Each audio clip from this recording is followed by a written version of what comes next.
right, welcome to Halfway There. I'm your host, Eric Nevins, and this is the show where we have honest conversations with ordinary Christians about today's Christian experience, and I've got an interesting one for you today.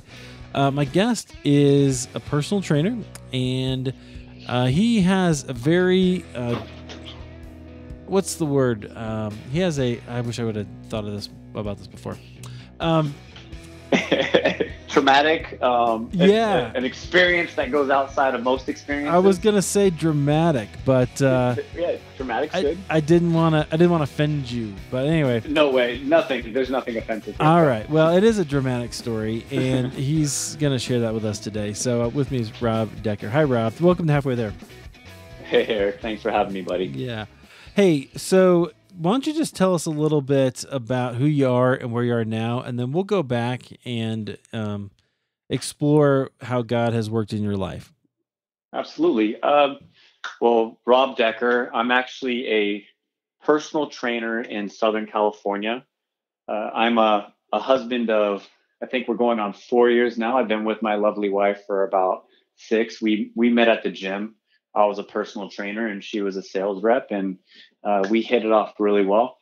And very quickly, we went from boyfriend to girlfriend to becoming engaged to getting married within a couple years.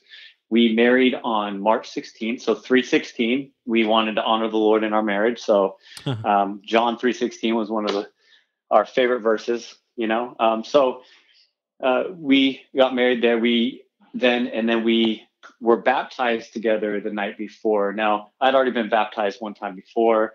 My wife was a little bit newer to the faith, but it's something that we wanted to do in union with each other. And then we took communion at our wedding the very next day. We have a beautiful baby boy named Caleb. Once again, we wanted to honor the Lord by giving him such a powerful name. Caleb was one of the 2 from the original tribe, along with Joshua, who made it to the promised land. So we try to really include God in all that we do in our daily lives, and especially with our family. We do believe in the power of marriage and the union between us and God, and we do our best to honor that and always include him in all that. Other than that, I play sports. I'm very active. I'm an athlete. I just recently started doing podcasts and radio shows to share my story after about 10 years, breaking my back and after that whole event, and just trying to use the story to, shake up the believer or the non-believer, to kind of get them to look in a new direction, or to receive some new hope with, God's love in my story. So that's kind of who I am and the direction I'm going right now. Yeah, that's great. Well, I'm sure you're going to get to that story. We'll share that it's an integral part of your relationship with the Lord, and so that's yes. We'll get there. I want to go back and tell us a little bit. I know it's part of how you came to the Lord. Take us back to your life before you came to the Lord. Well, it's really interesting because I've always believed that God was always a part of my life on some level. I remember one of my first instances or remembrances of having God in my life is when I was in kindergarten. I came home and there was a certificate of graduation, and it had my full name on it, Robert Yancey. And turns out Yancey wasn't my real last name. My grandmother, said that I was not one of them, and made my father, who turns out to be my stepfather, not my biological father, which is what I found out that day, and had me change it to my mom's maiden name. I remember walking away from that situation or from that event and just thinking to myself, it's okay. I know that God is my father. I don't know where that thought came from, because God wasn't something that was talked about in my house, but for whatever reason. So I really believed he was with me for a really long time, and he knew that I was going to come to him at some point. Yeah. Where I really gave my life to God was when I was 29.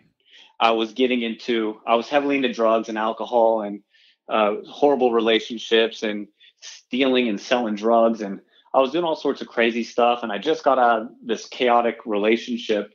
And one of my buddies who I had worked with had asked me if I wanted to come to a men's Bible study with him, and asked if I wanted to be saved or, get to know the Lord. And I think at that point in my life, because of all the chaos and destruction that was going on, you know, I really had nothing else going on. I was like, hey, man, maybe this God thing is legit. Let me give it a shot. So I sat in this room with about 10 or 12 other guys, and they prayed over me, and I accepted the Lord into my life. And even that prayer of accepting him was very unique, because I was in an air conditioned room and these guys are praying for me and I'm shaking, for no real reason. Like, it was just an interesting experience that I remember. Mm-hmm. And I was sweating as well, and I was in an air conditioned room. So it was a very unique experience. So it became really real to me because there was these physical things happening to my body that I couldn't really explain. I mean, I wasn't anxious about accepting the Lord or anything like that, but that was kind of like the experience I had with the Lord. So my walk started then, going to Bible studies and going to church and creating a fellowship of brothers.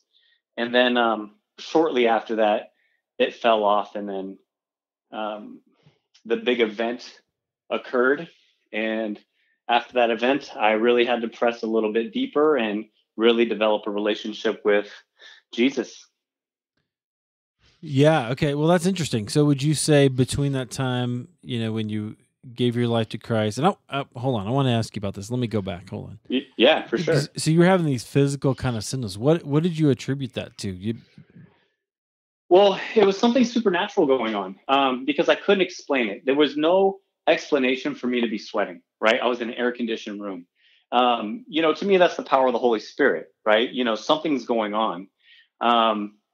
And the shaking, it was just like, it was almost like the removal of something, right? Like there was something so supernatural going on with me that I had no control. Because I'm telling you, my thoughts weren't anything to where my heart rate would be elevated or that I would be shaking. It's just there was nothing to trigger that outside of these men of Christ praying over me. Interesting. Yeah, I haven't heard a story quite like that, so that's just caught my interest. Okay, and then get ready for some more stories that you haven't heard. Oh, I like that. Yeah, that's great. So you ended up so then you were doing some Bible studies, and right. You said that your relationship fell off. What did that look like? Well, what happened was after I broke up with this young lady, and I started going to church and Bible study and stuff like that. She made her way back into my life, or I allowed her back into my life. And that's where everything kind of fell off, because, there was some kind of stronghold to that relationship. And, I went running back to that relationship. And that's where, I turned my back on. It's crazy because I knew I shouldn't have been running back to that relationship. Not to say that I completely gave up on God, because I would talk to her about God, because it was all new and fresh for me. It's just that I got pulled toward the darkness and stepped away from the light, for sure. I'm curious, what was attractive about that to you? With the relationship. Yeah. Well, I just think that that's tough. It's I've always tried to really. I think I was just comfortable with that type of lifestyle and with those type of relationships. They made sense to me.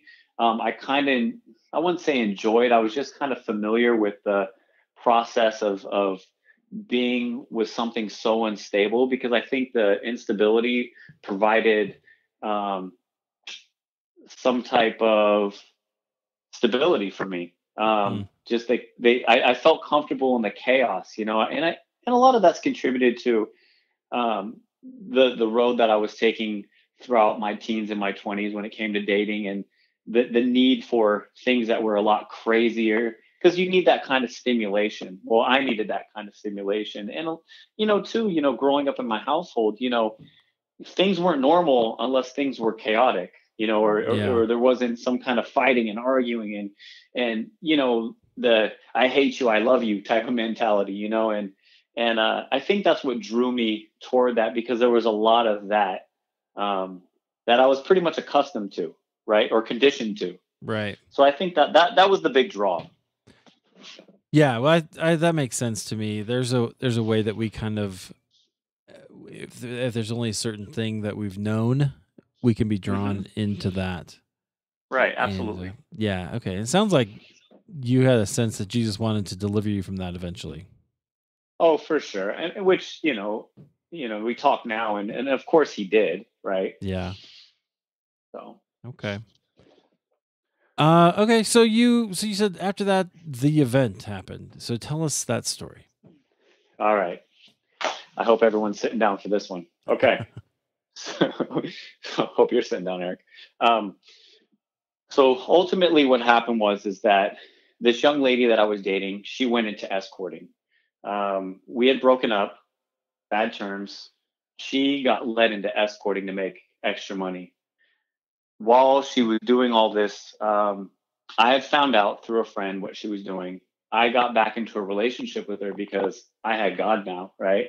This is when I started going to Bible study and all that stuff. And I needed to make an impact in her life and pull her out of that wretched scheme, right? And so as she was dropping off clients, getting rid of her clients, she had this one last client.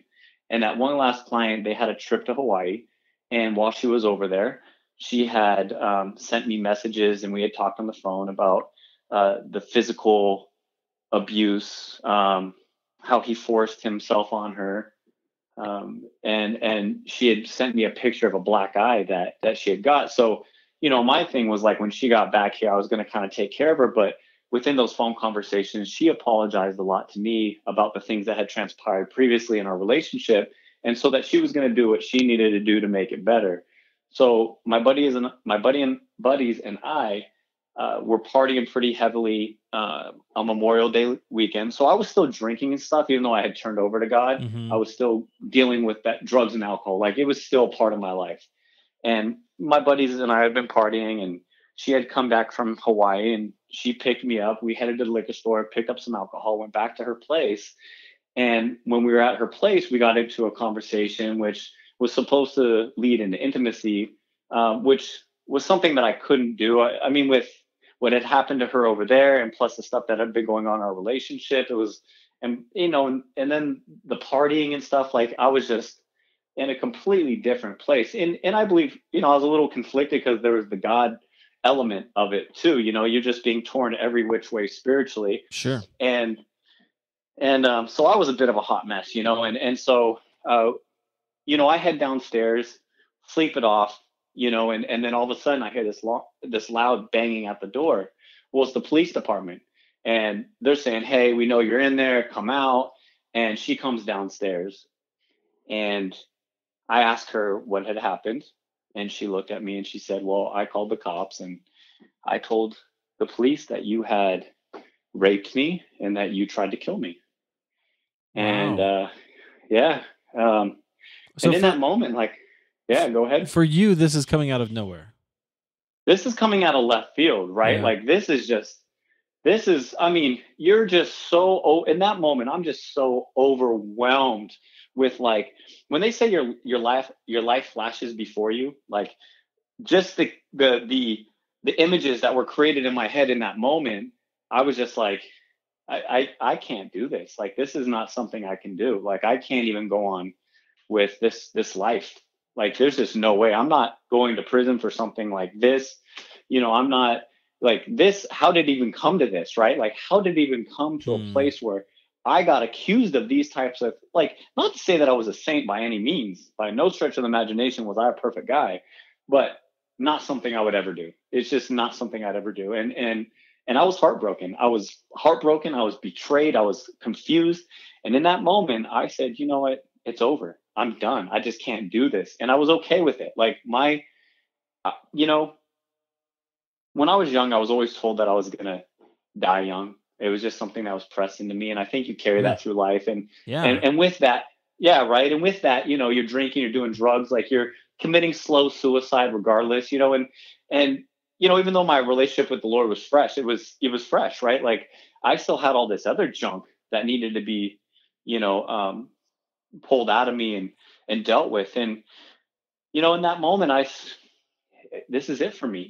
This was 1 week after my 29th birthday.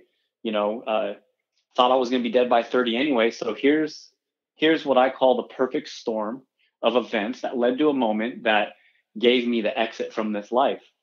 And I jumped headfirst. Well, I got a running start, jumped headfirst out of a closed window. Um, I was like, I'm gonna kill myself. We're breaking necks today. And on the way down, I clipped my foot on an awning, landed on the ground, completely shattered my left arm, broke my right wrist, collapsed my left lung, and my vertebrae in my lower back was severed in half. And in that moment, I lost my ability to move virtually. So I didn't die, obviously. I survived it. And I remember hitting the glass. I remember waking up with shallow breath. And I can't even describe the pain I was in. It was intense. And the first thing I asked myself was, God, why?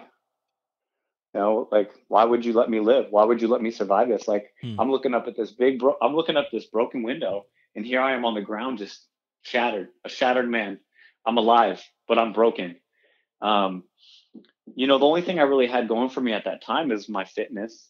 It's the only thing. And now that's been completely stripped of me. Right. Yeah. I wasn't working.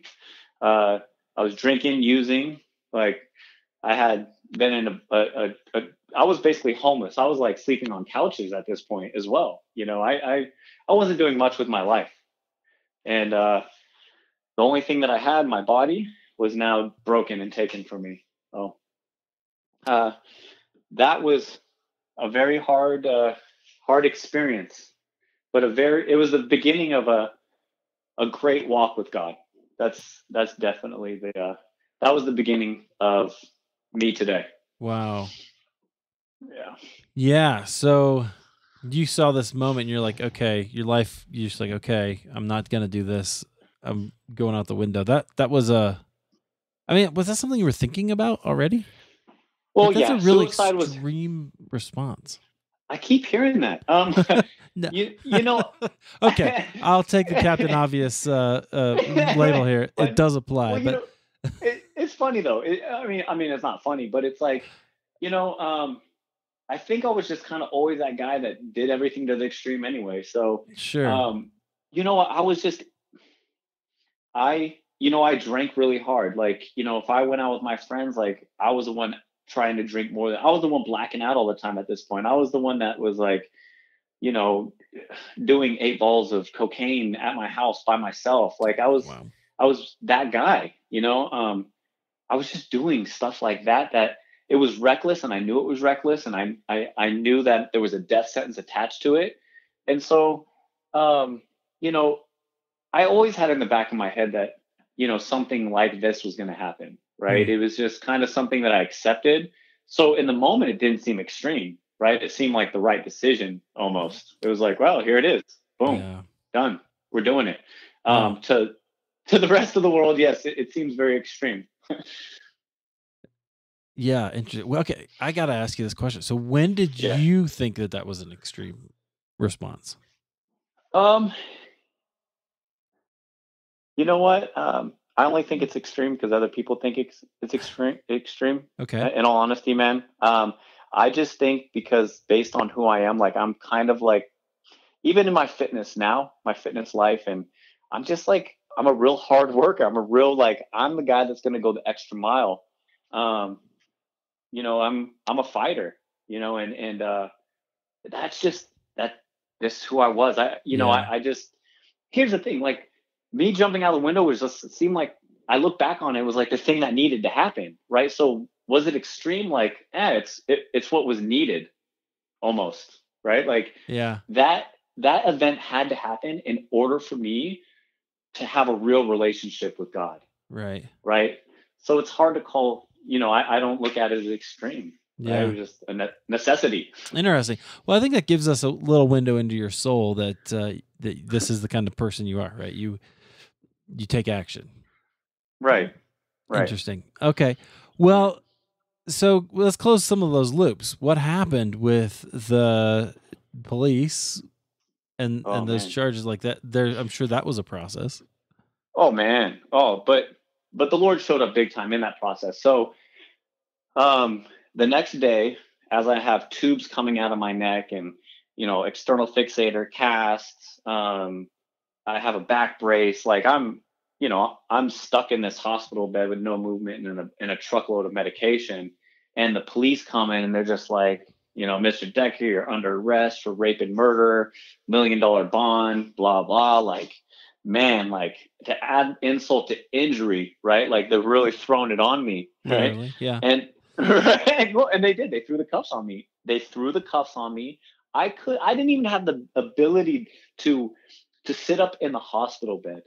And these guys are throwing handcuffs on me. And then they put me on 24-hour police surveillance. So they had the cops there watching me 24 hours. And this happened for, I want to say a week or so. But in that process, this was like an amazing moment for me. And this is a story that I grip tightly to because it was just another one of those supernatural, like God moments.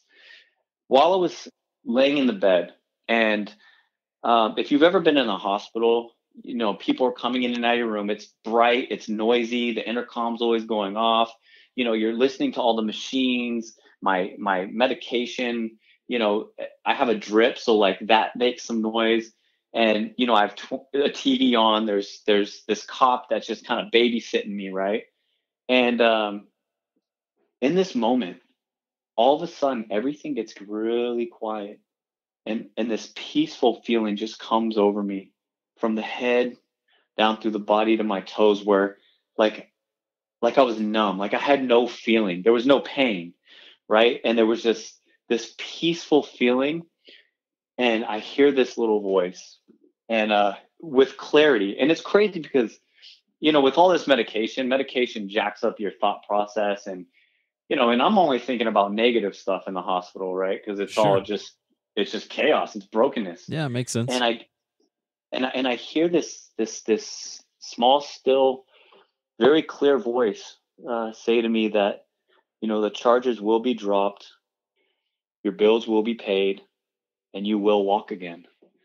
And I doze off. I don't know if I was having a vision or I dozed off into a dream, but it was I was playing soccer. I was playing soccer in this dream, and then I wake up and the pain is back. It's it's crazy intense. The cop is there. Everything's bright again, and and then I start talking to God. I start conversing with him in the hospital, and the police show up, and they're like, "Oh, I'm sorry. Let me retract." So the cop who's watching me, he's reading the police report. And he looks at me and he's like, "Mr. Decker, I'm reading the police report here. What kind of guy are you?" Like, and he's grilling me. He's giving it to me, right? And I start to break down a little bit, and I start to get teary, and I start to cry a little bit. And like, I'm like, "Sir, I've done some pretty dumb things in my life, but this is not one of those things that I would have even done." And the nurses are coming into my room because my heart rate monitor is starting to fly off the charts because I'm breaking down here. And the nurse comes in and asks me to calm down. And all of a sudden she walks in. And almost like a disguise, like she changed her hair. She had sunglasses on, and this cop who had been just giving it to me. I'm just saying he was not nice to me at all. He wasn't trying to be compassionate whatsoever, considering my condition. And he looks up and he's like, for something like that just had happened, this doesn't make sense to me.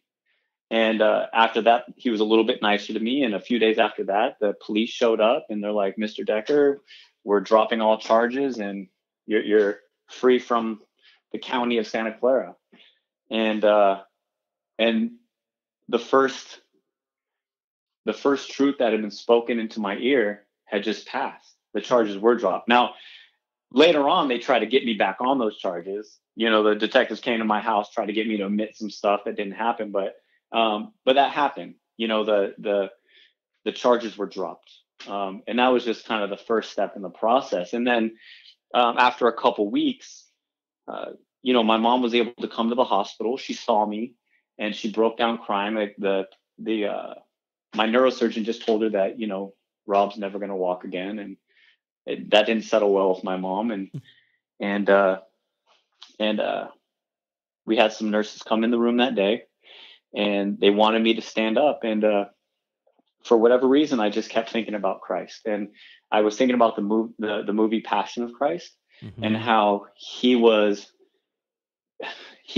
being completely beaten and slaughtered and kicked and spit on, insulted, like he was being trashed. And I thought about that. I thought about the sufferings that he took, and these nurses just wanted me to stand up, and I wanted to do it because my mom was there. And I just kept thinking about him. I kept thinking about that. And the truth is that I had read Isaiah 53 right before I jumped out the window. And the description that it gives in that prophecy, you weren't able to recognize Christ. So in the movie, I was still able to recognize Jim Caviezel, right? I knew that was Jim Caviezel. Right. And so I'm thinking of the total wreckage that I've seen on TV on top of the reality of what the scriptures say.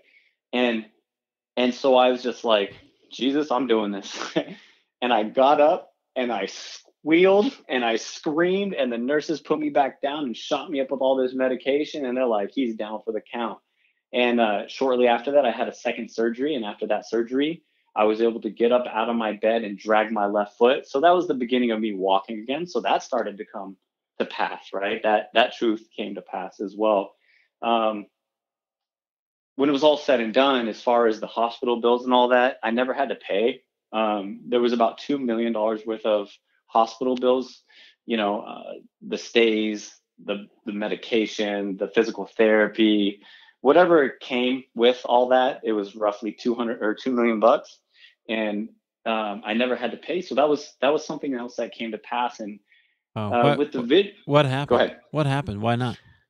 I don't know. It was just like the state covered it for whatever reason. Wow. I think whatever happened to me was covered in the state of California. I don't know. It's the same thing as like, I don't know exactly why the charges were dropped. I don't know if it was her. I don't know if it was the police, but God intervened on some level, and same with the bills. But these are things that he told me were going to happen. So, and then with the vision, that came a lot later too, because, I got this vision of playing soccer, and I don't even really care for the sport, but I always say any sport, I refuse to respect any sport in which a tie is an acceptable outcome. Right. Okay, there has to be a winner. There has to be, right? I agree. But we also grew up with a different brand of football, right? Like that's true. It's different for us, but I think ultimately what he was trying to show me within that vision is, my wife's she was a soccer. When I met her, she played soccer. She was playing co-ed soccer, crushing the boys. Like she was like a female stud. She was, picking on the boys. And I thought that was absolutely amazing. But also what he was trying to show me was that you were going to be active. You're going to be very active. The thing that you can give soccer players credit for, is the best ones are the guys that can run around all day on that field, right? And still have the ability to juke and move and, place their kicks. Like, it takes a lot to become that good in those different arenas of fitness, So I respect that. And I think that's what the Lord was really trying to show me. He was just like, hey, man, you're going to get there again. Or hey, son, not hey, man, but hey, son, you're going to get there, right? You're going to get there again. And yeah. And the truth is I'm there. I mean, I don't play soccer, but I play competitive softball, and I run, I jump, I slide, I dive. I hit the ball really far. It's like, you would never look at me and say, hey, that guy has a truckload of titanium. He could rebuild a space shuttle with the amount of hardware in his body, right? Yeah, just take a look at my, my x-rays. I'll send those to you. But yeah, it's insane, so everything that the Lord has said has come to pass, and he's protected me and developed me into who I am today. Yeah. How long ago was that, Rob? 10 years. So, okay. Yeah. So 10 years ago. So on my 10-year anniversary is when I reached out to CBM, because we had just had my son, Caleb. And I'm like, man, life is good. I have the dream job. I don't take medication. I work out all the time. I have a beautiful wife. Like, life is just good. I need to share with CBN, like, hey, look at the gutter that God pulled me out of, because, look at where I'm at now, and this is only the beginning. I believe this is only the beginning. He has much greater things in this life for me, and yeah. So I reached out to CBN on my 10-year anniversary and shared my story. They came out, they interviewed me, they put together an amazing video, and then there was an article that was written about me and my story in our community in Southern California, and those things started to happen. And yeah, I've been able to share this story with many people and share God's love with them. Yeah, which is so great, and I appreciate you doing that here. I will put Yeah, a link to that video or embed it in the show notes for everybody to see at for sure. halfwaytherepodcast.com. You'll see Rob's show notes page right there. And while you're there, you can sign up to get notified of new episodes. So go ahead and do that. Well, that's awesome. So what has God been doing with you in the last 10 years? What's God done with me in the last 10 Yeah. years? I He's mean, I given guess me you my. you told me Go all ahead. about your family and all of Yeah. that. I'm curious, more personally. Tell me how you've grown. Well, God has given me a life that I couldn't even imagine for myself. He's helped remove these insecurities and these doubts in myself that were kind of bred into me. He's a redeemer. Like, he gives it all back. Mhm. He'll give you your youth back. Like, my youth was basically drugs and alcohol, partying, like, and so many internal issues that I had that I never dealt with, and so many questions. And he's given me clarity. He's given me peace. He's given me joy. He's given me the fruits of the spirit, right? Like, he's given me all these wonderful gifts, these heavenly gifts, over the last 10 years. And he's really weeded a lot of garbage out of me. And there's still a lot more, trust me. Like, it's a pretty Sure. deep abyss of trash. But it's to the day of completion. Like, he will constantly refine me, and so he's been refining me for the last 10 years, and he's been pouring his goodness and his love into me, and I fall short daily. And he still just pours his love out, and he still opens up amazing doors. And there's nothing that I can do to, like, ruin that for him. He just loves me that much. Not to say I'm going to go do some stuff I shouldn't do, but he loves me as flawed Yeah. as I am, and he's Well, refined me. this is a question that I like to ask because I think it's a Okay. part of the normal spiritual growth.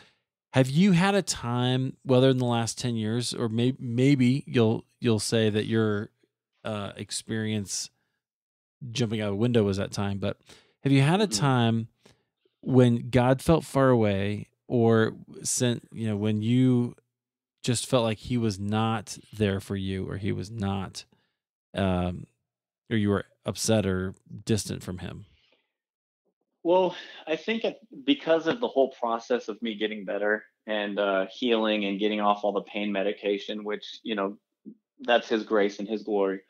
I never took it as I felt far away from him because of him. I Mm-hmm. felt like there's many times where I drifted from him. So Sure. there was a point, about 5 years. So I was still drinking. Like, there was still stuff that had to be, taken care of within me. And there was an event that took place where I could have lost my job. I could have lost my girlfriend at the time, who eventually became my wife. I put a lot of people in harm's way. And I was drinking heavily at the time. And I sat down there with the Lord in my situation. I said, Lord, I deserve to lose a lot, and I deserve the repercussions of my choices. But if you help me, I will do this. I will leave my job, move to Southern California. My wife had just graduated from San Jose State in Northern California. I will marry. I will marry Alyssa, and I will quit drinking forever. And drinking was something I struggled with, and drinking is something I constantly prayed about. I said, Lord, you have to take this from me. I'm not strong enough to take it from myself.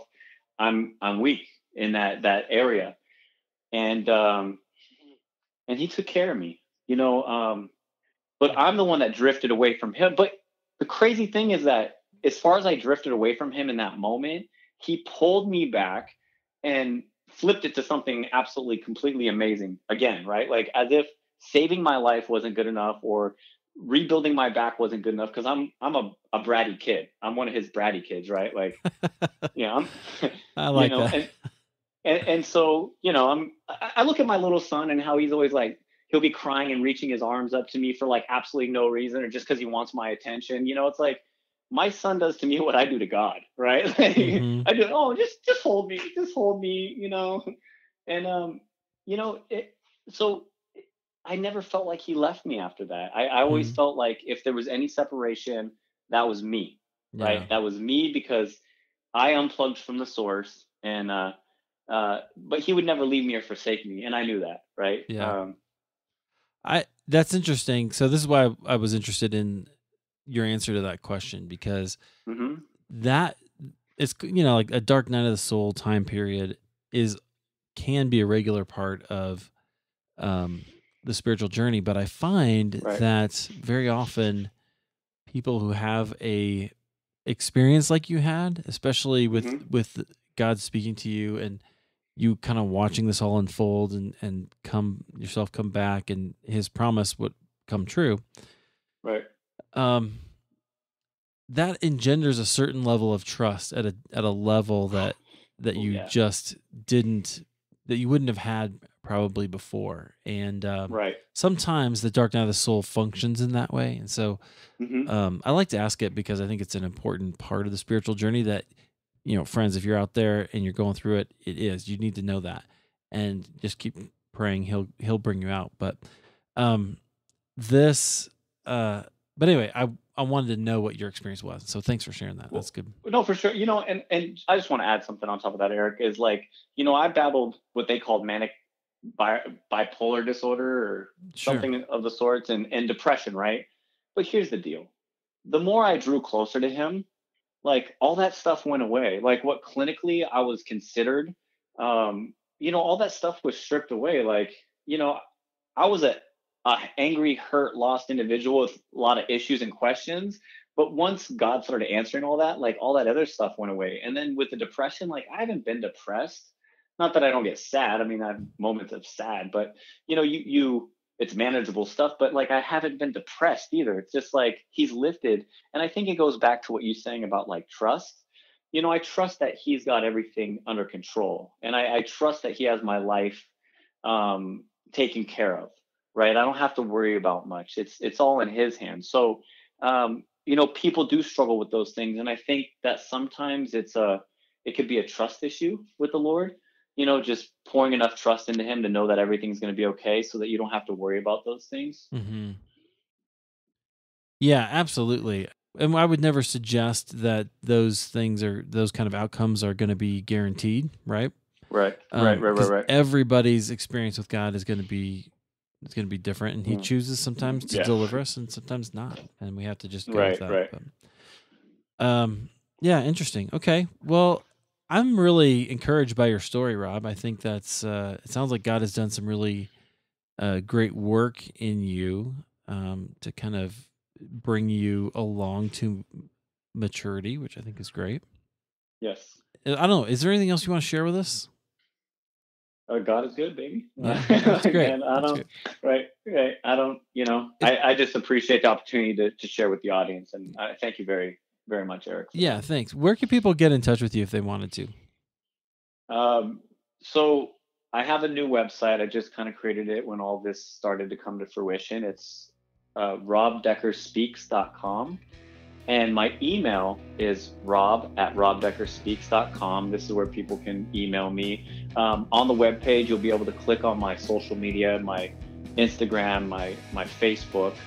I always use that stuff to be encouraging and thought-provoking. And I share, my fitness and my family and nutrition. And, this is, and the love of God, it's all there. So those are definitely the avenues that you can check out. It is still under construction a little bit, so you're not going to have a lot of material, but the more I have these opportunities to do this stuff, I'm going to be able to put all those links on there for people to listen to. Because the truth is it's my story is my story. And the really cool thing about the podcast and the hosts, like people tend to pull different things and ask different questions. So we get to take different avenues to get to that place. And so That's always encouraging for me because, I don't want it to be redundant. And I appreciate the honest questions that you throw out there. Yeah, right? Thanks. Yeah, that's awesome. So robdeckerspeaks.com. I'll have links to that once again in the show notes at halfwaytherepodcast.com. So you guys can go check that out. If you want to get in touch with Rob or find his Facebook, you can do that. Rob, thanks so much for sharing your story and being with us at Halfway There. Thank you so much for having me. I really appreciate it.